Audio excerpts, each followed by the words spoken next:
Today, a cup in your hand feels like a normal part of the day. Morning, the road to work, a line at the counter, a name on the cup, someone with a laptop sitting by the window.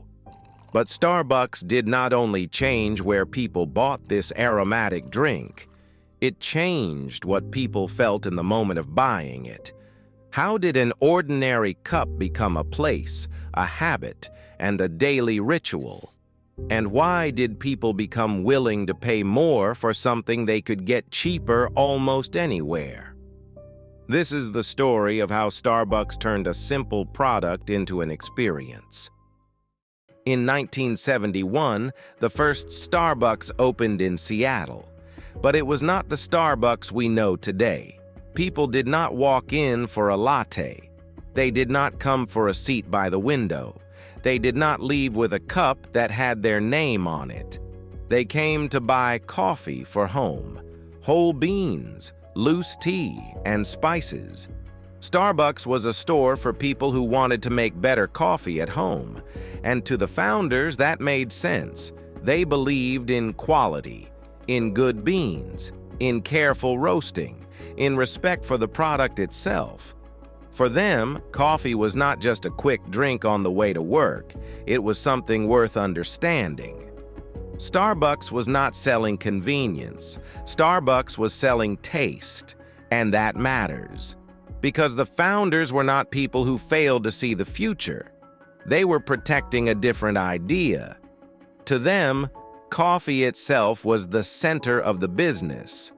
But soon, someone would join the company and look past the bags on the shelf.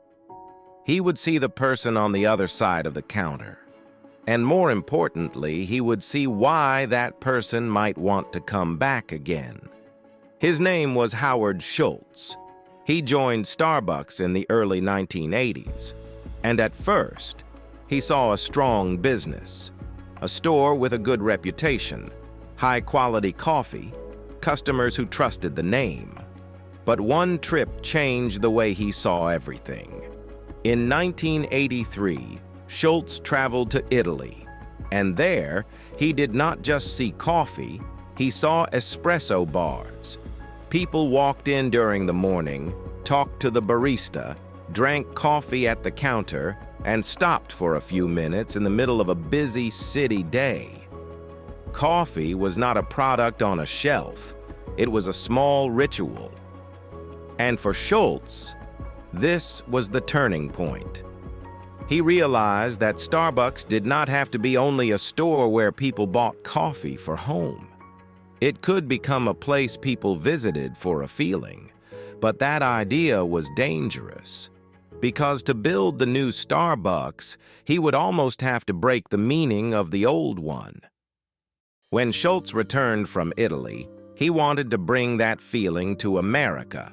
Not just sell beans, but serve drinks, create a place, and make coffee part of the urban day.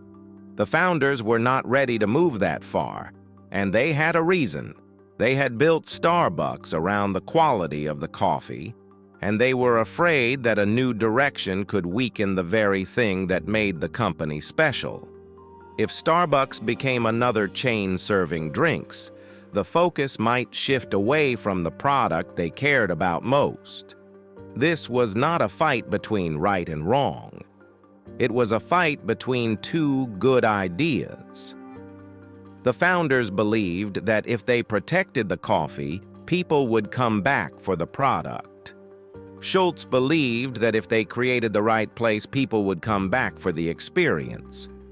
On the surface, the argument was about coffee, but underneath, it was about what Starbucks was really selling. Was it simply a product people took home? Or could it become a habit people returned to?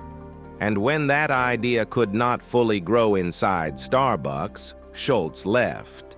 But he did not leave just as a frustrated manager. He left to test a hypothesis.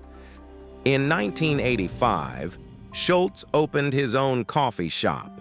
It was called Il Giornale, but it was not just a new business.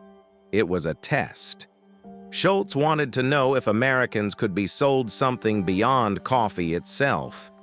Could they pay more for the feeling around it? For the interaction with a barista, the atmosphere of the room, and a short pause in the middle of the day. Il Giornale was a small test of a much bigger idea. And the idea started to work. People came in. Because it did not feel like ordinary American coffee, it was not an office coffee pot. It was not a cheap cup in a diner. It felt more European, more premium, and more connected to city life. But Il Giornale had one problem. It had the model. Starbucks had the name. In 1987, Schultz and a group of investors bought Starbucks, and this detail is important. He did not just buy a sign, he bought trust. Starbucks already meant good coffee to the people who knew it. It had reputation, history, stores, and a clear connection to quality. Il Giornale proved that the new model could work. But Starbucks gave that model a foundation. That was the real business turning point. The old Starbucks knew how to sell good coffee. Schultz knew how to turn coffee into an experience. After the purchase, those two ideas came together. The quality of the product still mattered, but now the product became part of something bigger. Starbucks was no longer meant to be just a store. It was meant to become a place that people allowed into their day. And then came the real question. Why would people pay more for coffee they could buy cheaper somewhere else? The answer was not in the coffee. Ordinary coffee was everywhere. You could get it for less money with less effort almost anywhere. So Starbucks could not win by selling only the drink. It had to change what the purchase meant. Starbucks turned coffee into a small, affordable luxury. Most luxuries are out of reach for everyday life. A new car, an expensive dinner, a vacation, those are special moments. But a cup of coffee can become a small reward you give yourself almost every day. You walk in, you choose your drink, you hear the sound of the espresso machine, you get your cup, and for a few minutes, your ordinary day feels a little better. That is what people were buying. Not just caffeine, not just a hot drink, but the feeling of having a small personal moment. Starbucks did not make coffee a necessity, it made it a reward. But for that reward to become mainstream, it had to be adapted for America. And this became the next turning point. Schultz was inspired by Italy, but Starbucks did not become a simple copy of an Italian bar. In Italy, espresso is often quick. A small cup, a short stop, a few sips, and you move on. For mainstream America, that was not enough.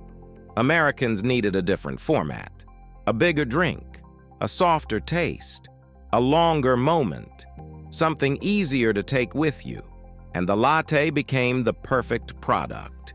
It was larger than espresso, softer in taste, easier to understand, and valuable enough to sell at a higher price.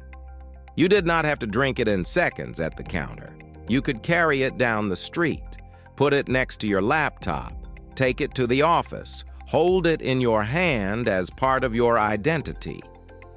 Starbucks took an Italian idea and turned it into an American habit. It was not just copying a culture, it was translating that culture into the language of the market. But habits are not created by the menu alone. They are created by the root. If Starbucks wanted to become a daily ritual, it could not be a random destination. It had to appear where people already lived their day, on the way to work, near the office, in business districts, inside shopping centers, on busy streets, in the places people already pass through. This was an important business shift. Starbucks was selling a third place, but a third place had to be convenient. If you have to go out of your way to reach it, it is no longer a ritual. A ritual is born when the action is easy to repeat. You walk in before work, get your coffee, and keep going. You stop after a meeting, sit down for a few minutes, and answer an email. You enter one in a city you have never been to, and still, you know what to expect inside. Starbucks was not just opening coffee shops. It was placing them inside people's daily routes. But a route alone is not enough. For a habit to form, the feeling inside had to be familiar every time.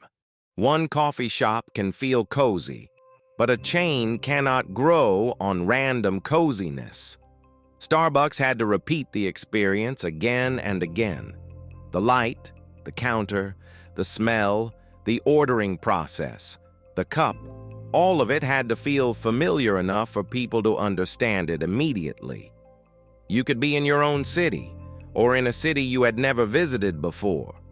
But when you walked into Starbucks, you understood the rules. Where to order, where to wait, what the cup looked like, what you were probably going to get. That lowered the friction.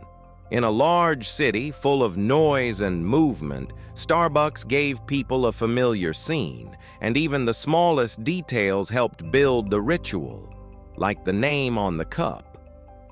From the outside, it looks simple, a way to avoid mixing up orders. But to the customer, it can feel different. You say your name, someone writes it on the cup, then someone calls it out. And suddenly, inside a large chain, the order feels personal. It is not just another drink waiting on the counter. It is yours. A small moment that feels made for you. That is how Starbucks built a feeling people wanted to repeat. But the strongest business was not getting someone to buy once. The real strength was getting them to come back. One purchase does not build a giant company. Repetition does. Starbucks was not building a one-time visit. It was building a habit. That is where the real power of the brand appears. Not when someone tries the coffee, but when they build it into their life. Starbucks became less like an event and more like a repeating pause. And that is much stronger than a simple sale, because coffee is gone in a few minutes, but a habit can last for years. The Starbucks story is powerful not because the company invented coffee. Coffee existed long before Starbucks. Espresso, lattes, and cafes were already part of the world. The turning point was different. Starbucks changed what people bought along with the coffee. The founder saw Starbucks as a store built around a quality product. Howard Schultz saw a place. Then he saw a ritual, then a route, then a repeatable experience that could be scaled. That is how an ordinary cup of coffee became part of city life.